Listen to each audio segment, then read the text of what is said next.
जी, तमाम दोस्तों को एक बार फिर अस्सलाम वालेकुम। मैं हूँ जावेद काज़ी और आपके लिए प्रोग्राम लेकर आता हूँ सब रंग हर सोमवार शाम को। आज से यानी कि जो सर्दियों का टाइम है हमारा यूके का, उसमें हम 6 बजे जो है वो प्रोग्राम पेश किया करेंगे, लेकिन पाकिस्तान का टाइम वही है 11 बजे। तो आज हमारे पास जो इश्यूज़ हैं, एक तो फ्रांस का इश्यू है, वहाँ पर जो कुछ हालात हैं, बड़े एहतजाज हो रहे हैं लोकल कम्युनिटी की तरफ से भी और मुसलमानों की तरफ से भी। ये जो शान रिसालत की गुस्ताखी है, ये फ्रांस में क्यों जन्म लेती है? 2015 में भी ये वाक़या वहाँ पर आ चुका है। लेकिन इस बार जो जिसने गुस्ताखी की थी, उसको एक 18 साला नौजवान ने अंजाम तक पहुँचाया है और अल्लाह उसके दराजात बुलंद फरमाए। अब्दुल्ला के, जो कि 100 मील दूर से आया और उसने ये कारनामा अंजाम दिया है। क्या हमारे तमाम मुसलमान जो ममालिक हैं, क्या वो एक पेज पर नहीं आ सकते इस मसले पर? इस पर आज हम डिस्कस करेंगे और हमारे साथ जनाब इफ्तिखार चौधरी साहब all the way from Islamabad, और लाहौर से हमारे साथ all the way from Lahore जनाब असद काजी साहब जो हैं वो मौजूद होंगे। जी, आप दोनों दोस्तों को अस्सलाम वालेकुम। वालेकुम वालेकुम अस्सलाम। जी इफ्तिखार भाई, अस्सलाम वालेकुम। और तमाम देखने वालेकुम वालों को अस्सलाम। जी इफ्तिखार भाई, इस वक्त हम फेसबुक पे एक लिंक छोड़ा है, उसके थ्रू जो है हमारे दोस्त जो हैं वो लाइव जो है वो प्रोग्राम देख सकते हैं वाया यूट्यूब। यूट्यूब पर हम इस वक्त लाइव हैं। ये जो थोड़ा सा मसला मैंने फ्रांस के हवाले से बयान किया है, बड़े अफसोस की बात है कि इतना इशू है हम मुसलमानों के लिए, लेकिन आज हमारी असम्बली पे जो है वो इसके ज़रिए से भी जो सियासत है वो करते रहे हैं। इस पर भी हम बात करेंगे। लेकिन एक और इशू है, वो ये है कि जो क्वेटा में, बलूचिस्तान में जो जलसे हुए हैं 11 पार्टियों के मिलाकर, उनके जो लीडरान हैं, ख़ास तौर पर जो फजल रहमान साहब हैं वो, जो अचकज़ई साहब हैं वो, और एक और शख्सियत है उवैस अंसारी साहब, उन्होंने तो खुलकर कहा है कि बलूचिस्तान को अलहदा रियासत जो है वो होना चाहिए। इस पर भी हम बात करेंगे कि क्या ये लीडरान जो है हिंदुस्तान की बोली बोलते हुए इनको कुछ हया शर्म आती है या नहीं? इफ्तिखार भाई, सबसे पहले आपसे शुरू करता हूँ, आप इस पर क्या कहेंगे?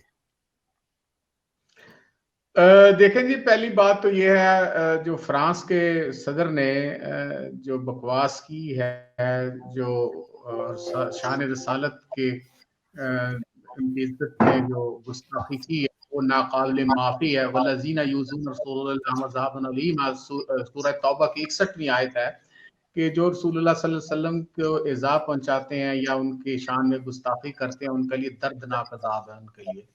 तो हमारे यहाँ तो ये हमारा अकीदा है, क्योंकि मुसलमान जो है उनके रसूल पाक सल्लल्लाहु अलैहि वसल्लम के साथ जो एफिलिएशन है, उसमें वो अपनी जान, माल और औलाद का वो ध्यान नहीं करता, तो वो बर्दाश्त नहीं करता कहीं भी। ये इन लोगों को पहले भी बावर करवाया गया था। इवन इमरान खान ने जो पिछले यूनाइटेड नेशंस की जनरल काउंसिल में जो खिताब किया था, उसमें भी ये बात कही गई थी कि लोग इस बात का इदराक नहीं करते कि नबी पाक सल्लल्लाहु अलैहि वसल्लम की शान में गुस्ताखी करने को मुसलमान किस कदर जो है वो बुरी नजर से देखते हैं। जबकि इनके अपने आप देखें कि जो कवानीन है, जो हॉलोकॉस्ट है, वो यहूदियों की है, जो आपको पता है, तो उसके बारे में मुख्तलिफ मुल्कों में, वेस्टर्न कंट्रीज में सजाएं मुकर्रर की हैं सिर्फ इस बात पे कि यहूदियों को जो अमवात हुई थी हिटलर के ज़माने में, उसको ये अगर हम कम तादाद शो करते हैं तो वो जनाब काबिल ताज़ीम जुर्म है। तो ये अब ये जो फ्रीडम ऑफ एक्शन और फ्रीडम ऑफ स्पीच की ये बात करते हैं, तो इनको ख्याल रखना चाहिए कि किसी की जो मोस्ट जो सेक्टेड पर्सनैलिटी है किसी भी रिलीजन की, उसके बारे में इस किस्म की बात करना मुसलमानों को गवारा नहीं। आप ये देखें कि ईसाइयत, कभी किसी मुसलमान ने कभी कोई बाइबल जलाई हो, कभी किसी यहूदियों की तौरात, जबूर, ओल्ड टेस्टामेंट, न्यू टेस्टामेंट जलाया हो, तो आप हमें बताएं कि पूरी अब जो हिस्ट्री अभी तक गुजरी है, हमने तो कहीं नहीं देखा, क्योंकि वो तो ईसा अलैहिस्सलाम को कहते हैं कि अल्लाह ताला का बेटा है, तो वो एक्सेप्टेबल उनको पाकिस्तान में भी जो ईसाई जो हैं वो उनको भी मतलब उसी अकलियत की तरह ट्रीट किया जाता है, उनके हकूक होते हैं। लेकिन ये जो फ्रांस के अंदर और खास और स्कैंडिनेवियन कंट्री जो स्वीडन है, डेनमार्क है, नॉर्वे है, इसके अंदर ये एक मखसूस जो लॉबी है जो इस्लामोफोबिया जिसे हम कहते हैं, तो वो एग्जिस्ट कर रहा है। और अब ये देखें इवन लंदन के अंदर जहां आप बैठे हुए हैं वहां भी आप देखें कि वो मुसलमानों के खिलाफ वो चाकू मारने और ये वो लोग अब निकल आए हैं। तो ये जो दहशत गर्दी हो रही है मुसलमानों के खिलाफ, ये गुज़श्ता 10-12 साल से एक्सट्रीम पे पहुंच गई है और ये फर्दर वो करेगी। अब न्यूजीलैंड के में आप देखें कि जो 50-60 जो मुसलमानों को शहीद किया था, अगर वो न्यूजीलैंड की prime minister lady prime minister ने उस पर काबू पा लिया था, तो उस पर जो तैयब उर्दगान ने इस बात को कहा कि 26 मार्च की डेट वो दे रहे हैं कि इसको इस्लामोफोबिया डे मनाया जाए। और आज इमरान खान ने भी जो मार्क जरबर जो फेसबुक का जो बानी है उसको उन्होंने खत लिखा था कि भाई आप इस किस्म के जो ब्लास्फीमियस एक्टिविटीज हैं मुसलमानों के हवाले से उसको फेसबुक से खत्म करें। और इस पर भी लोगों ने जी जी जी जी जी बिल्कुल। असद काजी साहब आपकी तरफ आता हूँ कि जो लीडर होता है एक मुल्क का उसको चाहिए कि अपने लोगों में तफरीक ना करे जो वहाँ के बाशिंदे हैं, लेकिन फ्रांस के सदर जो हैं वही मवाद उठाकर जो इमारतें हैं सरकारी उन पे चपसां कर देते हैं। तो इससे क्या हो रहा है कि मुसलमानों के खिलाफ वाकई एक वहाँ की जो लोकल कम्युनिटी है उसने जहाद शुरू कर दिया और इसमें जो सदर हैं फ्रांस के वो सर फरिश्त है। जी बिल्कुल, आपकी बात बिल्कुल ठीक है। मैं आपको बताऊं कि इनकी हिस्ट्री पे ज़्यादा तरफ जाना पड़ेगा। जब सल्तनत उस्मानिया थी तो उस टाइम भी सुल्तान हमीद के दौर में इन्होंने यही कुछ किया था। तो ये इनकी हिस्ट्री चली आ रही है। ये इस्लामोफोबिया भी है, लेकिन चूंकि एक साजिश हो रही है बाकायदा कि मुसलमान के ऊपर इन्होंने सर्च की हुई होतियों ने, उन्होंने कहा था मुसलमानों के बच्चे जला दें, उनके घर तबाह कर दें, उनके साथ जितना नुकसान हो सकता आप कर दें। वो कभी भी इस तरह रिएक्शन नहीं करेंगे। लेकिन जिस वक्त मुसलमान के नबी करीम सल्लल्लाहु अलैहि वसल्लम के उनके रसूल के मतलब कोई गुस्ताखी या इस तरह की कोई तौहीन होगी तो फिर ये जल भुन जाएंगे, ये फिर अपनी जान की भी परवाह नहीं करेंगे, ये हर चीज अपनी लुटा देंगे। तो उनको पता है कि हमारी कमजोरी क्या है और फिर वो हमेशा उस कमजोरी को ही टारगेट करते हैं। ये तो मोरे हैं। अब जिसने वो खाके शाया किए वो तो वासले जहन्नम हो गया। इससे पहले कई आए और कई गए, लेकिन वो टारगेट हुए। पर जो जो इनको इनकी डोरियां हिला रहे हैं वो असल में यहूदी है। यहूदी कभी भी पहले दिन से आप उनकी हिस्ट्री पढ़ रहे, जब उनको पता चल गया है कि ये हजरत इब्राहिम अलैहिस्सलाम के जो दूसरे बेटे हैं हजरत इस्माइल अलैहिस्सलाम उनकी नस्ल से आखिरी रसूल आ रहे हैं, तो तब से उन्होंने प्लानिंग की। वो तो उनका बस नहीं चला। ये तो कुरान पाक में पढ़े कि बनी इसराइल की प्लानिंग आगे 100 साल की क्या करते हैं, अभी क्या कर रहे हैं। तो इसके अंदर ये फ्रांस का जो सदर है उसके ऊपर तो अब ब्लेम आया है कि उसने इसको खुलकर उसे कंडेम नहीं किया और उसने खुल के हमायत की है। तो तब जाकर तैयब उर्दगान ने उसके ऊपर बयान भी दिया और उसके ऊपर अगर देखा जाए तो बाकी मुस्लिम ममालिक की जो खामोशी है वो मुजमाना खामोशी है। देखिए हमारे भी रसूल हैं पाकिस्तान के, तुर्की के और अरब ममालिक के और तमाम मुस्लिम उम्मा के, लेकिन आवाज सिर्फ पूरी जो 57 ममालिक है उनमें से तुर्की और पाकिस्तान से उठाई गई है और हमारे हुक्मरानों ने उसके ऊपर आवाज उठाई है। अब मुजाहरे शुरू हो गए हैं। अब जितना बाइकाट हो रहा है, जितना फ्रांस से नफरत का इजहार किया जा रहा है, वो शायद उस चीज को वो समझ ही नहीं रहा है, क्योंकि वो एक प्लान के तरीके से कर रहे हैं। अगर उनसे गलती कुताही हो जाती है तो अल्लाह ताला भी माफ कर देता है, लेकिन यहाँ पर वो गलती कुताही नहीं कर रहे हैं, वो पूरी प्लानिंग कर रहे हैं। और प्लानिंग के अंदर वो कह रहे हैं कि आगे स्लीपी जगहों के ऊपर आर्मेनिया का आपने किस्सा भी अभी अभी हालिया जंग लग रही है हो रही है, तुर्की ने खुलकर साथ दिया। अब रशिया उसके आप देखा है कि हालांकि उनका मुआहदा भी था लेकिन रशिया खामोश रहा क्योंकि उसको पता था कि ये इलाका उनका नहीं है। अब बात समझ लें कि ये एक प्लानिंग के तहत मुसलमानों के खिलाफ एक जंग शुरू करने जा रहे हैं, जिसके ऊपर हमें भी आप एक अगर हमारी ISO काम नहीं कर रही तो हमें भी खुद से कोई नई तंजीम साजी करके इत्तेहाद करके इनके खिलाफ कुछ ना कुछ करना पड़ेगा। अच्छा इफ्तिखार भाई, जो तुर्की के सदर हैं उन्होंने तो एक बार फिर पहल कर दी है। उन्होंने कहा है अपनी आवाम से कि फ्रांस की जो अशिया हैं उनको बाइकाट कर दिया जाए। और जब ये बयान आया है तो फ्रांस ने अपना जो वहाँ पर एम्बेसडर था उसको वापस बुला लिया है। आपका क्या ख्याल है कि तमाम मुसलमान ममालिक हैं जो मुसलमान हैं उनको बाइकआउट करना चाहिए? बिल्कुल। जी इफ्तिखार भाई। जी बिल्कुल, क्यों नहीं बाइकआउट करना चाहिए। तो जी टर्किश प्रेसिडेंट ने इससे ज्यादा भी ये कहा है कि वो पागल है, मेंटल है। वो 2 दफा उसको कहा है, बल्कि इस पर उसने रिएक्ट भी किया है। मार्कोनी ने जो मैक्रोन सॉरी जो है उधर जो फ्रेंच प्रेसिडेंट है।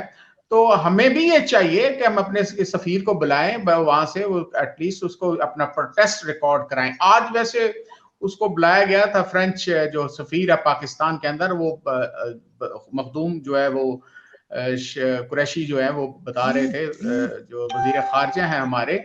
लेकिन ये सिर्फ एक एहतजाजी मरासला देना ही काफी नहीं है, बाकायदा कोई आप जो इस किस्म की डिप्लोमेटिक एक्टिविटी करें और अपना जो रिकॉर्ड है वो इस तरह करें कि आप अपना एहतजाज जो है अपने फ्रांस से अपना सफीर वापस बुलाएं और इस सफीर को वहां भेजें जब तक वो माफी नहीं मांगता। और फिर ये जो आप बात कर रहे हैं ना कि रसूल पाक सल्लल्लाहु अलैहि वसल्लम के बारे में, ये सिर्फ यहाँ तक महदूद नहीं है, ये पूरी एक वेव है। जिस तरह मैंने पहले भी पिछले प्रोग्राम में भी कहा था कि इसराइल इस साजिश में मुलव्वस है। आप देखें ये जो MBS है उसका रवैया देखें। अब रिसेंटली जो उसने दोस्ती का इजहार किया है इसराइल के साथ, अब वो खामोश है, वो नहीं बोल रहा। लेकिन आज वो सूडान की मैंने अभी थोड़ी देर पहले मेरी बात हो रही थी, तो सूडान के अंदर जो फ्रांस की एम्बेसी है उसको आग लगा दी गई है, अभी थोड़ी देर पहले की बात है। और वहां पे जनाब कुटमार शुरू है। और इसी तरह बाइकआउट तो हो रहा है ऑल ओवर वर्ल्ड, जो है जहां भी मुसलमान एग्जिस्ट कर रहे हैं वो अपने इंडिविजुअल हैसियत में तो वो कर रहे हैं। लेकिन हमारी जो हुकूमतें हैं, जो 58 जो इस्लामिक कंट्रीज की बात कर रहे हैं, और या OIC की जो बात करें, OIC तो वही ऑर्गेनाइजेशन है जो एक इम्पोर्टेंट एक ऑर्गेनाइजेशन हो गई है। 22 फरवरी 1974 को एक इंपॉर्टेंट मीटिंग करवाई थी जुल्फकार अली भुट्टो ने लाहौर के अंदर, जब तमाम आलम इस्लाम के जो सदूर और वज़ीर आज़म जो है वो उन्होंने लाहौर में इकट्ठे।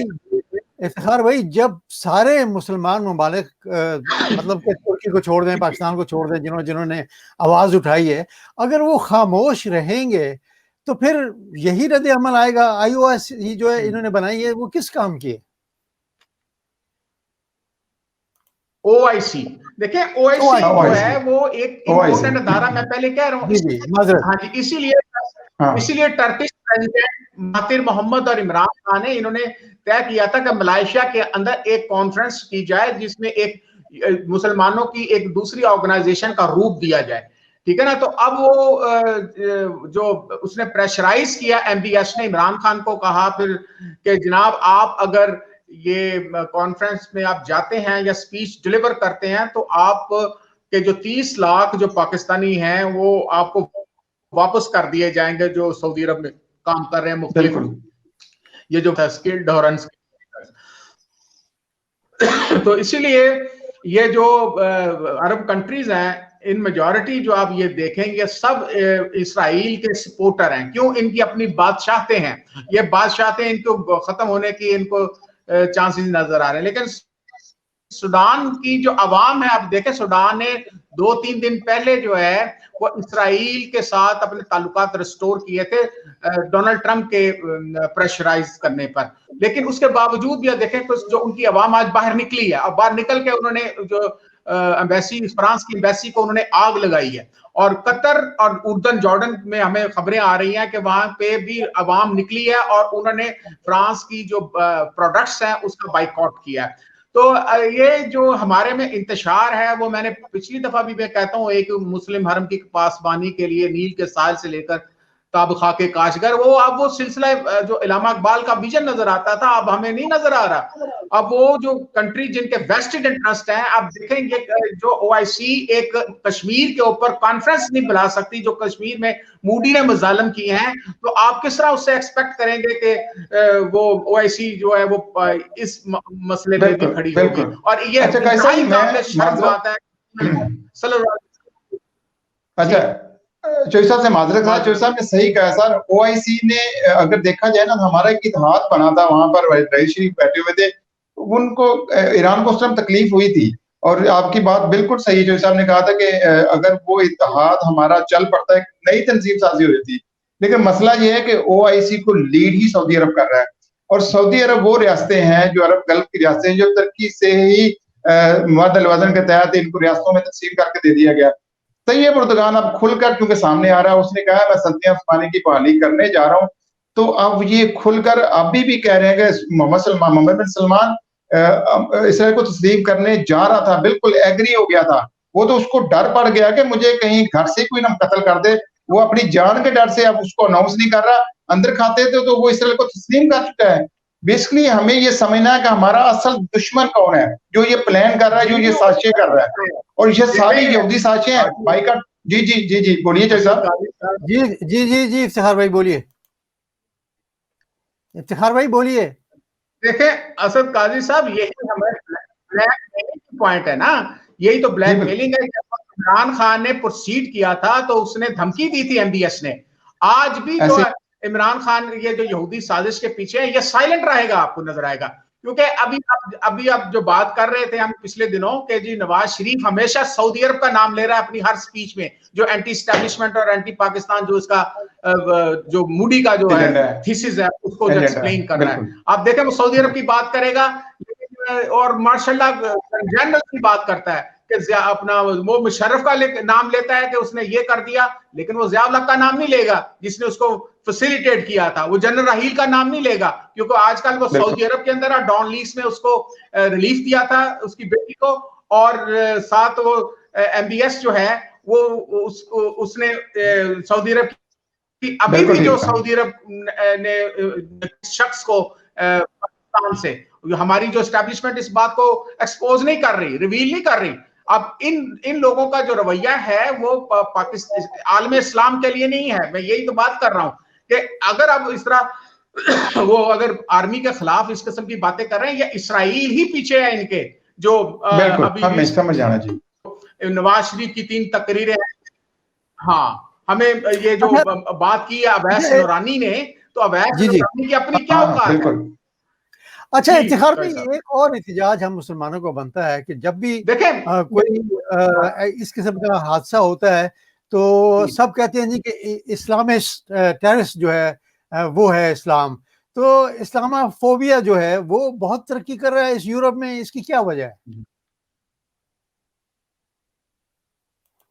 यानी बहुत फैल रहा है।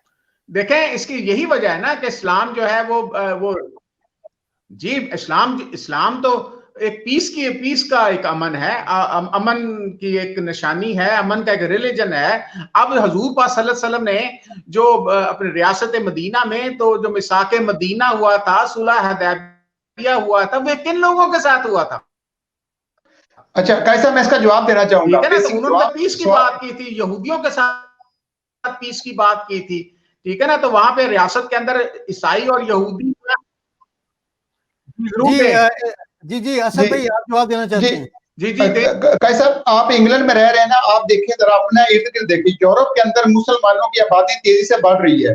उनको खतरा ये पड़ गया है कि अगले चंद सालों तक मुसलमानों के अगेंस्ट अगर इस तरह का इस्लामफोबिया नहीं पैदा किया जाएगा तो एक तो मुसलमानों की अक्सरियत बढ़ जाएगी, दूसरी जो मुसलमान इस्लाम से थोड़ा सा दूर हुए थे वो मुस्लिम की तरफ आ रहे हैं, और लोग भी इस्लाम को स्टडी कर रहे हैं। जितना जो इस्लामफोबिया फैलाते हैं उससे लोग इस्लाम की तरफ अट्रैक्ट होते हैं। आप देखें 9/11 के बाद बहुत से लोग इस्लाम की तरफ आए, उन्होंने कहा कि मुसलमान क्या है, और ये जिन्होंने टेररिस्ट अटैक किया वो मुसलमान नहीं हो सकते। तो मुसलमानों ने उसको डिनाई किया और हमने सख्ती से कंडेम किया। और जब उन्होंने कहा कि पाकिस्तान शामिल है, हमने कहा नहीं, हम आपके साथ हैं, हम दहशतगर्दी के साथ कभी नहीं थे। उसमें भारत हो गया, इसराइल हो गया, ये तो मौके की ताक में रहते हैं कि मुसलमानों को और खासतौर पर पाकिस्तान। असद भाई, हम अपने आप को डिफेंड क्यों करना शुरू कर देते हैं?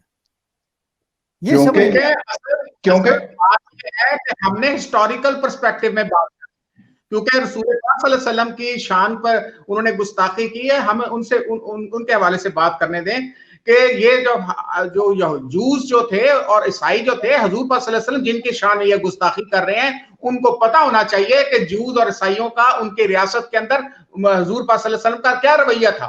ठीक है ना, वो तो एक हमें इस्लाम एक रिलीजन ऑफ पीस, इन्ना दीना इंदल्लाहि अलैहिस्सलाम व मख्तलफ अल्लज़ीना उतुल किताब इल्ला मिन बादि मा जाअहुम, ये तो कुरान पाक में तो हम जाहिर है कि बीइंग मुसलमान हम इस चीज को एक्सेप्ट करते हैं, लेकिन बात जो है कि जो नबी पाक सल्लल्लाहु अलैहि वसल्लम है, ये अब अमेरिका की सुप्रीम कोर्ट के बाहर जाकर आप देखें, लिंकन में जाकर देखें कि जो रसूल पाक सल्लल्लाहु अलैहि वसल्लम के शान में उन्होंने क्या लिखे लगाया है कि जो one of the best law giver of this world, इस यूनिवर्स। तो ये हुजूर पाक सल्लल्लाहु अलैहि वसल्लम के वो जानते हैं। असल चीज ये है कि मुसलमानों को अगर तोड़ना है, अगर मुसलमानों को तोड़ना वो चाहते हैं, वो शान रिसालत में वो गुस्ताखी करेंगे या कुरान पाक की जो गुस्ताखी करेंगे, ताकि मुसलमानों के जज्बात को वो बरांगेख्ता कर सकें। तो यही चीज वो चाह रहे हैं, क्योंकि ये दो हुजूर पाक सल्लल्लाहु अलैहि वसल्लम की जो मोहब्बत है, हमारे दिलों में जो मोहब्बत है, वो अगर वो उसको खत्म करेंगे तो ये उसके जिसको सपोर्ट ये कर रहे हैं आपके अरब कंट्रीज।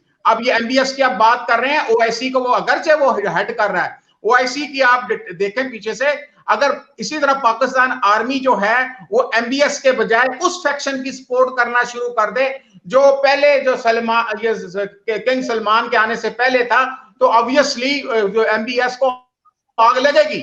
ठीक है ना, और असूली तौर पे आग लगना भी चाहिए उसको। मेरी तो एस्टैब्लिशमेंट को भी यही होगा कि अगर आप वो आपकी बात नहीं मान रहा या आपको वो आपकी मुल्क के अंदर प्रॉक्सी वार्स करवाते रहे ये लोग। बलूचिस्तान में क्या होता रहा है, प्रॉक्सी वार्स में कौन कौन शामिल था, यही तो ईरान की, और वो ये कौन था, जिंदुल्ला, ठीक है ना, अब्दुल्ला रेगी, अब्दुल मालिक रेगी, ये कौन लोग थे, ये सीआईए के एजेंट थे जो बलूचिस्तान में कत्लो गारत कर रहे थे। तो हमें ये देखना होगा कि हम अपनी जो नेशनल इंटरेस्ट हमारे क्या हैं। अगर सऊदी अरब का नेशनल इंटरेस्ट ये है कि वो $40 बिलियन का जो उनका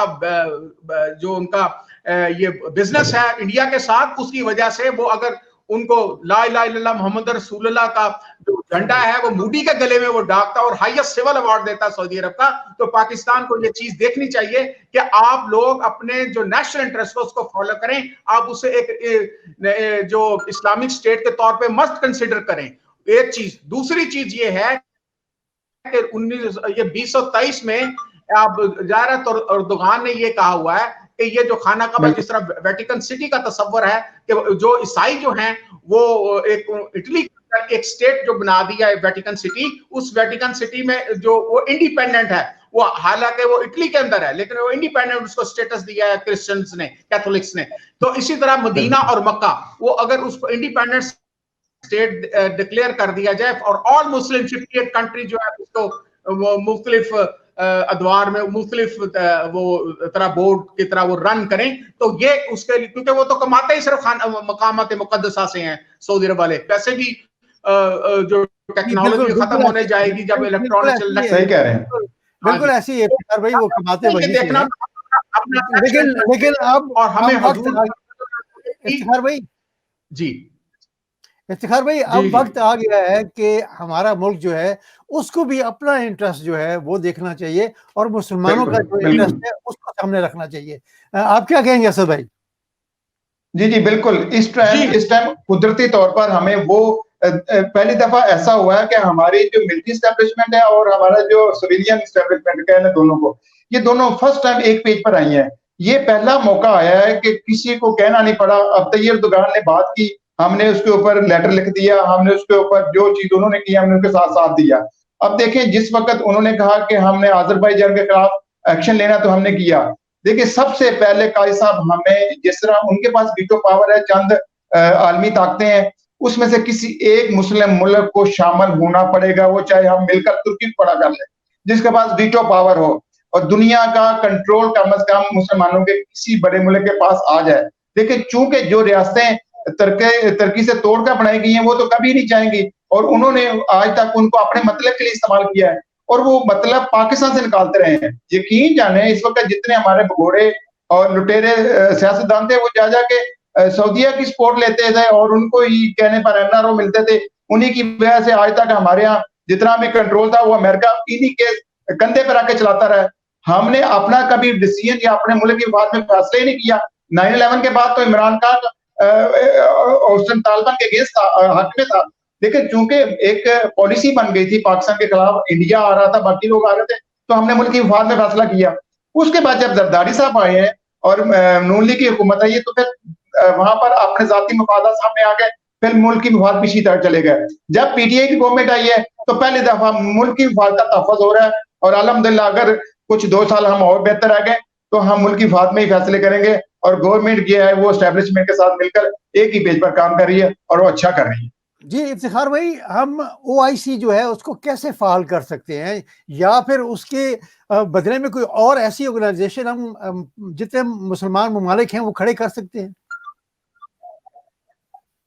देखें, ओआईसी एक इंपॉर्टेंट अदारा, यही मैं पहले जब बात कर रहा था काजी असद काजी से पहले, तो वो मैं यही बात कर रहा था कि एक 22 फरवरी 1974 को एक कॉन्फ्रेंस हुई थी जो जुल्फकार अली भुट्टो ने कराई थी, जिसके बाद तमाम जो आलम इस्लाम के जो सदूर थे और वज़ीर आज़म थे इकट्ठे किए गए थे, जिसमें शाह फैसल भी थे, ये कर्नल कज़ाफ़ी थे, यासर अरफात थे, और सिर्फ शहंशाह ईरान नहीं आया था, ठीक है ना। वो भी सऊदी अरब के साथ उनके सदियों से एक इख्तलाफात चल रहे हैं। तो वो एक बड़ी मुनज़्ज़म किस्म की ऑर्गेनाइजेशन, उसमें ये डिसाइड ये हुआ था कि जो चार्टर एंड पे जो डिक्लेरेशन होता है कि हमारे पास तो टेक्नोलॉजी नहीं है, मुसलमानों के पास एडवांस टेक्नोलॉजी, तो वो तेल नया नया निकला था, तो तेल को बतौर हथियार इस्तेमाल किए। उस वक्त हेनरी किसिंजर जो होता था, वजीर खारजा होता था अमेरिका का, अब छोटी सी उम्र है, अभी भी जिंदा 97 ईयर्स का होगा सिर्फ। तो वो वो कह रहा था कि जनाब mister boot, I will make you an example और इन द हिस्ट्री। तो वो यही हुआ कि वो उसको फिर वो फांसी दी गई। कर्नल कज़ाफ़ी का आपने हशर देख लिया, यासर अरफात को मर्डर करवाया गया, और इवन शाह फैसल को, उसके भतीजे शाह फैसल ही उसका नाम था, उससे मर्डर करवाया गया। तो ये अब जो ओआईसी है वो एक मुफादात परस्त मुसलमान, बज़ाहिर मुसलमानों का एक टोला है।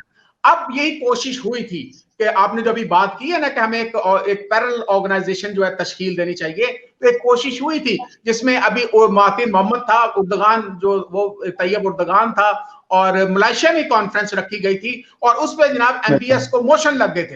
एमबीएस ने फौरन इमरान खान को कहा कि हम आपके 30 लाख बंदे जो है वापस भेज देंगे, ये हो जाएगा वो हो जाएगा। तो इमरान खान ने वो कैंसिल कर दी, और इस पर महातिर मोहम्मद ने और टर्किश प्रेसिडेंट ने कहा था कि हम जानते हैं इमरान खान के क्या मसाइल हैं, क्या प्रॉब्लम्स हैं, लेकिन कश्मीर के बारे में महातिर मोहम्मद ने भी और अर्दगान ने भी कहा था कि हमारा मौक़िफ़ वही होगा जो पाकिस्तान का नेशनल नैरेटिव है।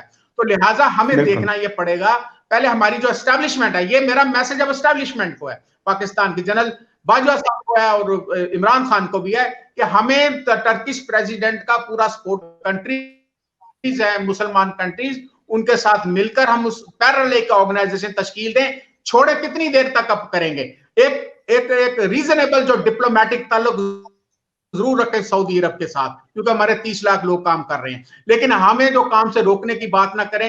ये नहीं है कि जब नवाज शरीफ को वो उठाकर ले गए हैं कतर के जहाज के अंदर, तो अब वो कहना कि जी हमारा, तो कल को आप उनके मामला में दखल देना शुरू करेंगे, फिर इनका क्या हाल होगा। जो कि अभी तक उन्होंने कोई अगर करना चाहें, अब देखेंगे इसराइल ने कभी भी सऊदी अरब के को नहीं करना, सपोर्ट नहीं करेगा, उसकी सिक्योरिटी को सपोर्ट नहीं करेगा। जब भी मुसीबत पड़ेगी सऊदी अरब को, वो पाकिस्तान आर्मी की वो मदद लेने की कोशिश करेगा। तो लिहाजा सऊदी अरब के जो आप शहजादा साहब हैं, उनको अब चाहिए कि आप थोड़ा सा नेशनल इंटरेस्ट को, आप अपने नेशनल इंटरेस्ट को भी हमने कभी हमारे जो सियासतदान थे वो कारोबार लोग थे, उनका तो आपसे सिर्फ बात ही नहीं था। असद भाई, यहाँ पर एक सवाल और उठता है कि मिडिल ईस्ट में हमारी जो वर्क फोर्स गई हुई है, उसको जो ये ट्रीटमेंट देते हैं मिडिल ईस्ट वाले, कई लोग, मेरे पास तो इतने मैसेजेस आते हैं मिडिल ईस्ट से, जो यानी कि सऊदी अरब से भी आते हैं और यहाँ कतर से, दुबई से, ये सब लोग मुझे कहते हैं कि हमें कई बार वेजेस भी नहीं दी जाती, और अब कोरोना की आड़ में हमारी वेजेस जो है वो 50% कट भी कर दी गई है। तो हमारी हुकूमत जो है उसको ये भी देखना चाहिए जो हमारे लोग बाहर काम कर रहे हैं उनकी भी कोई, यानी कि उनकी भी कोई सुनवाई होनी चाहिए। बिल्कुल सही कहा। मेरे जितने दोस्त यार हैं कि पाकिस्तान चले जी जी जी कैसा आप बिल्कुल सही कह रहे हैं। जितने हमारे दोस्त यार क्योंकि दही इलाके के लोग हैं ना, वो सर यही कह रहे हैं कि वहां पर कफील सिस्टम है और ये जैसे वो गुलाम नहीं पालते थे, उनके लिए भी आज यही लगता है कि ये हमने गुलाम पाले हुए हैं। और उनकी जो पहले तो पासपोर्ट ही रख लेते हैं, आप उनकी मर्जी से निकल नहीं सकते। अब जो लोग कोरोना की वजह से आए हैं, और मैं कह रहा हूँ कोरोना अच्छा हो गया, कुदरत ने 100 साल बाद एक निजाम बदलना होता है। जितने लोग वहां से आए हैं अब उनको समझ भी आ गई है कि हमारा इनके बगैर गुजारा नहीं है। अब वो सऊदी किंग जो है ना, वो दोबारा धमकी नहीं दे पाएगा। उन्हें पता जितने पाकिस्तानी चले गए तो हम तो अब वो होते हैं बिल्कुल अपाज हो गए, हमारे तो काम रोके हुए हैं। वो बल्कि छुट्टी भी हमें दे रहे हैं। और जो चले गए, चूंकि हमारी टिकट बहुत महंगी है, वो हमें किसी वक्त पूरा नहीं करता। लेकिन जो पाकिस्तानी तुर्की चला जाता है, वो तुर्की आपको सारा आंखों में बढ़ाते हैं, आपकी इज्जत करते हैं। ये फर्क है। अरबी हमें गुलाम समझता है, तुर्की हमें दोस्त समझता है, अपना मौसल समझता है। तो जो हमसे मोहब्बत करेगा हम उसको मोहब्बत देंगे, जो हमसे प्यार करेगा हमसे उनको प्यार देंगे। सही है। अच्छा, इस मौके पे मुझे लंदन से ज्वाइन किया है यसब तमन्ना भाई ने, और यहाँ शेफील्ड के लोकल पीएमएलएन के जनाब मियाँ सदीक जो हैं, उन्होंने हमें ज्वाइन किया हुआ है। इनको भी हम वेलकम प्रोग्राम में शामिल करते हैं। जी, आप दोस्तों को भी वेलकम। यसब भाई अस्सलाम वालेकुम, मियाँ साहब अस्सलाम वालेकुम। वालेकुम सलाम जी, शुक्रिया तमाम दोस्तों को, अस्सलाम वालेकुम। वालेकुम सलाम। अच्छा, बात हम बहुत कर चुके हैं फ्रांस के हवाले से भी। अब थोड़ी सी सियासत में आते हैं। ये मेरा ख्याल है आज फिर शुरू हो गया, ये किसी की तरफ से फीडबैक आ रही है, पता नहीं किसकी तरफ से आ रही है। बहरहाल मैं देखता हूँ। जी बिल्कुल मियाँ साहब, आपकी तरफ से आ रही थी, मैंने आपका माइक बंद किया तो बिल्कुल गायब हो गई है। अच्छा, सियासत की तरफ आते हैं थोड़ा सा। आप तमाम दोस्तों से ये सवाल है कि अच्छा, अच्छी बात है अपोजिशन जलसे वगैरह करती है, करने भी चाहिए, और हुकूमत पे इनकी नज़र भी होनी चाहिए। लेकिन ये किस किस्म के जलसे जुलूस हैं कि खड़े होकर ये कहना कि हम बलोचिस्तान की एक अलग रियासत मांगते हैं। मैं तो समझता हूँ कि ऐसे लीडरान जो है उनको, अब मैं क्या कहूँ, मैं खुल के ये कहता हूँ कि उनको पार्लियामेंट में ही नहीं होना चाहिए। और मियाँ साहब आप आए हैं, सबसे पहले मैं आपसे ये सवाल करूँगा कि आप दिल पे हाथ रख के ये बताइएगा कि क्या इस किस्म के बयानात जो हैं वो वाकई ये जो कहते हैं कि जी हिंदुस्तान का बयानिया चल रहा है इनके जुलूसों में, तो वो तो बिल्कुल बात सच हो गई है। फिर आप दिल पे हाथ रख के बताइएगा कि इस किस्म के बयान जलसों में देने चाहिए या नहीं चाहिए। आपकी लीडर जो है मरियम नवाज साहिबा, वो भी एक बार फिर फौज को लताड़ने पे लगी हुई हैं। इस पे क्या कहेंगे आप? पहले आप कह लेते हूँ, फिर मैं दोस्तों का व्यू जो है वो बाद में लूंगा। जी जी मियाँ साहब, उन्होंने जी जी एक्सप्लेनेशन दे दिया। ये असल में ना, ये पहली बात तो ये है कि ये मुनासिब नहीं है ऐसा बयान। मैं आपको, अगर आप इसको इस हवाले से कहें ना, लेकिन वो गलती से उनके मुंह से निकल गया। नहीं तो ये क्या, नहीं मियाँ साहब, ये क्या बात है? जब कोई बयान देना होता है दे दिया, बाद में कह दीजिए गलती से निकल गया। देखिए जी, उनकी कौन सी बलोचिस्तान में कोई सीटें हैं या कौन सा किसी असेंबली के वो मेंबर्स हैं? वो एक, देखिए, नहीं एक तो फिर प्लेटफॉर्म मियाँ साहब, प्लेटफॉर्म तो आपका है, पीपल पार्टी का है और जेआईयू का है, तो फिर ऐसी बात तो नहीं ना होनी चाहिए वहां पे। देखें ये, हाँ जी बिल्कुल, मैं इस बात की तायीद करता हूँ। और वैसे जब उन्होंने एक्सप्लेनेशन दे दी, किसी कायदीन ने उनकी बयान की तायीद नहीं की, पीडीएम के किसी भी लीडर ने या किसी भी जमात ने उनकी हमायत नहीं की, तो इसके बाद ये बात खत्म हो गई। और वैसे भी ज्यादा ये बात भी ऐसा खत्म नहीं होती, क्योंकि उन्होंने तो बयान ये दिया है। और आशिक जई साहब ने क्या किया है, उन्होंने भी कहा है कि ये जो बातें लगा रहे हो ये हम उखेड़ के फेंक देंगे। तो ये जलसे जुलूस जो हो रहे हैं, क्या ये पाकिस्तान के खिलाफ हो रहे हैं? देखे जी, पाकिस्तान के खिलाफ ये तो एक अजीब सी बात है ना। बात करें आप मियां नवाज शरीफ की, बात करें आप जो मेन स्ट्रीम की पार्टीज हैं। अच्छा, कि साहब ने कब कहा है जनाब वो पाकिस्तान के खिलाफ हैं या वो कोलैदगी चाहते हैं? आप क्या, ये तो आपको इससे बड़ी तो, देखिए जरा सुने, इससे बड़ी तो पाकिस्तान की कोई हमायत ही नहीं हो सकती कि एक ही प्लेटफॉर्म में तमाम जमातें अब एक ही प्लेटफॉर्म में खड़ी हैं, जो मुल्क की 70% आबादी की नुमाइंदा जमातें हैं। तो एक तरफ 30% है, और बात यह है कि उनमें भी एक बात, जबकि मेन स्ट्रीम के लीडरान ने कह दिया कि हम फौज के खिलाफ नहीं है, चंद किरदारों के खिलाफ है। तो गुजारिश ये है कि आप नहीं चाहते कि पाकिस्तान में सिविल सुपरमेसी हो, अब तो ऐसे तो जो मैं हमारे जन जी आप मैं नहीं चाहते इस मौके पे मीना साहब, इस मौके पे मैं यस्सर भाई को भी लेकर आता हूँ। यस्सर जी भाई अभी ये कह रहे हैं कि जी 11 जमातें जो हैं उनके लीडरान जो है वो वहां पर खड़े हैं, तो क्या इसका मतलब है कि अगर 11 जमातें खड़ी हो जाएं तो वो इस किस्म के बयान जो हैं वो देना शुरू कर दें? ये पाकिस्तान के हक में है या नहीं? अव्वल तो बात ये है कि 11 जमातें नाम की हैं, बाकी जो मेरा ख्याल 7 से 8 जमातें हैं, ये वो टांगे की सवारियां जितनी हैं। मतलब उनके अरकान इतने हैं कि उस एक टांगे की सवारी में वो सारे आ जाएंगे। बाकी 3 जमातें बहरहाल पीपल्स पार्टी है या नून लीग है या JUI है। JUI है, और JUI की भी नुमाइंदगी पार्लियामेंट के दोनों हाउसेज में सबसे कम है। ठीक। अच्छा, JUI की पॉपुलैरिटी का एक सबब उसके मदरसे हैं, क्योंकि वो बच्चों को वहाँ पढ़ाते हैं, इसलिए बच्चे ज़ाहिर है स्कूल के हों कॉलेज के हों, अपने उस्ताद का एक एहतराम और एक एफिलिएशन उनकी होती है। और ये वही बच्चे होते हैं कि जो झंडे उठा के JUI के सही कह रहे हैं। जलसों में आ जाते हैं। सही। अगर JUI के ये जो स्टूडेंट्स हैं ये ना हो, तो फिर पता चलेगा कि अवाम इन लोगों के साथ कितनी है। ये जो चर्च साहब ने कहा ना कि 70% का पता चलेगा तब जब ये इलेक्शन होंगे, क्योंकि इस वक्त तो अगर देखा जाए ना तो ज़ाहिर है एक सबसे भारी पार्टी जो है वो PTI है, जिसने सबसे ज्यादा नंबर ऑफ वोट्स हासिल किए हैं, इसलिए वो पार्लियामेंट में सबसे ज्यादा सीटें हासिल की हैं, इसीलिए पार्लियामेंट में है। और अब मार्च के बाद ये जो सूरत हाल तब्दील हो रही है ना, ये सारी बिल्कुल। मुसीबत उसकी वजह से है इनको रिजेक्ट किया। ठीक कि ठीक है। मतलब मैं मार्च में इफ्तिखार भाई, आपने शायद जाना होगा क्योंकि आप दूसरे चैनल्स पे भी जाते हैं, तो आप जाना चाह रहे हैं या स्टे करते हैं आप? जी इफ्तिखार भाई। इफ्तिखार भाई, आपको आवाज आ रही है मेरी?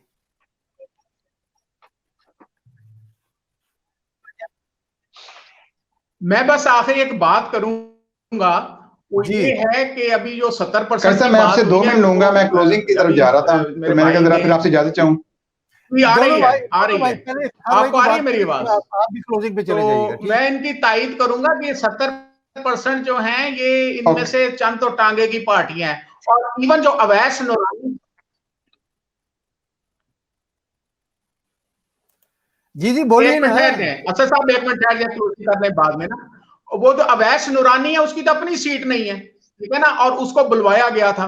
और जाहिर है कि वो अभी इसी तरह का फ्रांस का ये सदर कह दे कि जनाब मैंने मेरे बयान को सियाको सबाक से हटाकर कहा गया है, तो हर जो बंदा जो पॉलिटिशियन है या जो भी इस तरह का गलती करता है तो यही वो कहता है कि जनाब सियाको सबाक से, ये टिपिकल एक जुमला है।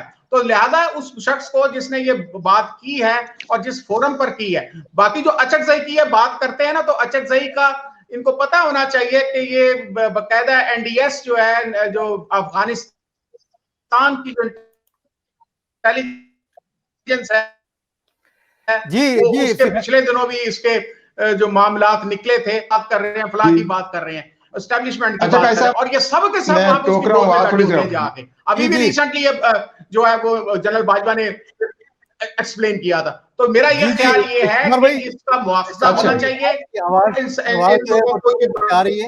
बात करनी जी चाहिए। जी आप जी जी इफ्तिखार भाई, आपका बहुत बहुत शुक्रिया। आपकी जी आवाज गाइस बिल्कुल साहब, शुरू हो गई। बहुत शुक्रिया आपका, थैंक यू वेरी मच।